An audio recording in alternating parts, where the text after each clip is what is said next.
Bonjour à toutes et à tous et merci de votre fidélité. Je suis très heureux de vous retrouver pour cette homélie du 19e dimanche du temps ordinaire.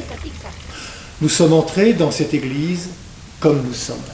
Peut-être simplement de passage, peut-être pour dire merci, peut-être pour rejoindre quelqu'un, peut-être parce que je suis fatigué, à bout de force et de courage.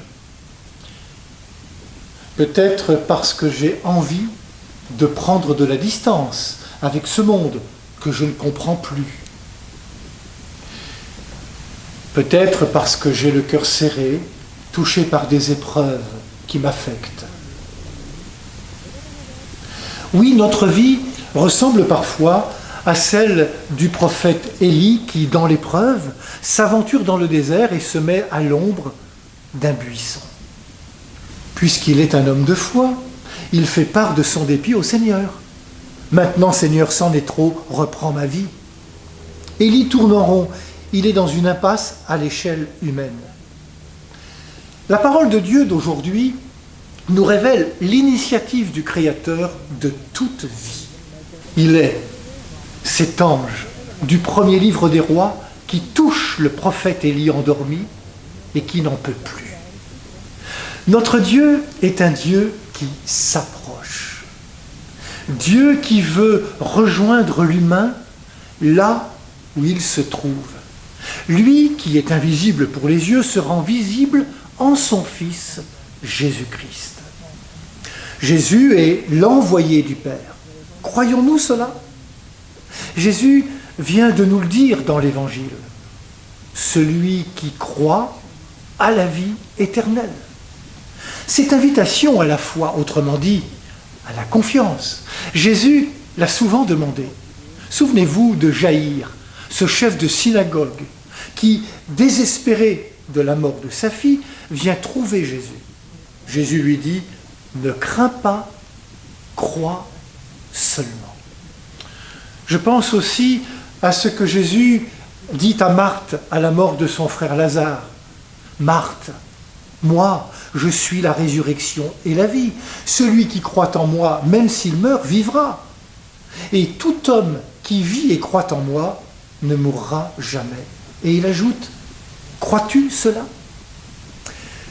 Je l'ai souvent dit, la crainte et la foi sont opposées. La peur se nourrit du négatif, la foi se nourrit d'espérance. La crainte, c'est croire que le pire va se produire, que rien va changer. C'est appréhender l'avenir, c'est se laisser influencer par notre vue, nos sentiments, nos émotions. Bien souvent, elle obscurcit notre bon sens et notre raisonnement, jusqu'à freiner parfois nos capacités. Tandis que la foi nous fait prendre conscience que Dieu lui-même marche à nos côtés, que son projet d'amour et de paix est pour nous et qu'il l'accomplit toujours. La foi, c'est activer le bras puissant de Dieu dans nos vies, c'est voir au présent que le meilleur est devant nous, quelle que soit notre situation. La foi décuple notre force, notre courage, ouvre notre intelligence, elle accroît nos ressources. La foi nous montre un Dieu qui s'approche comme on s'approche d'un ami, d'un amoureux ou d'une amoureuse. Voici un témoignage véridique qui s'est déroulé dans un camp de concentration lors de la dernière guerre. C'est dans un cafouillage de faim, de ronde, que Théo parvient à s'approcher de moi. Saisissant ma main, il me glisse quelque chose au creux de ma paume, puis me la referme énergiquement et s'éloigne aussitôt. Je suis surpris, intrigué, mais ce n'est qu'une fois refermé dans ma cellule que j'ose regarder.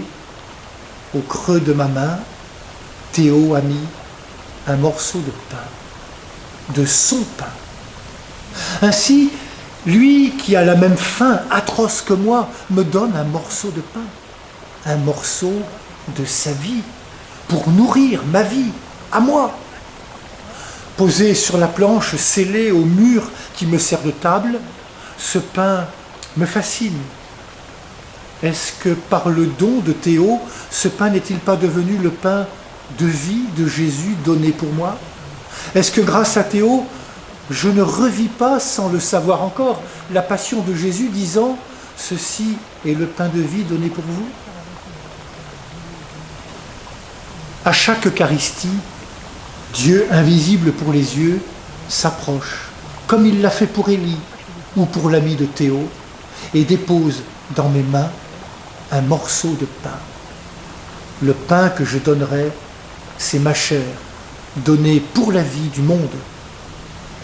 À ce moment-là, est-ce que je crois que c'est le Seigneur lui-même qui se donne ?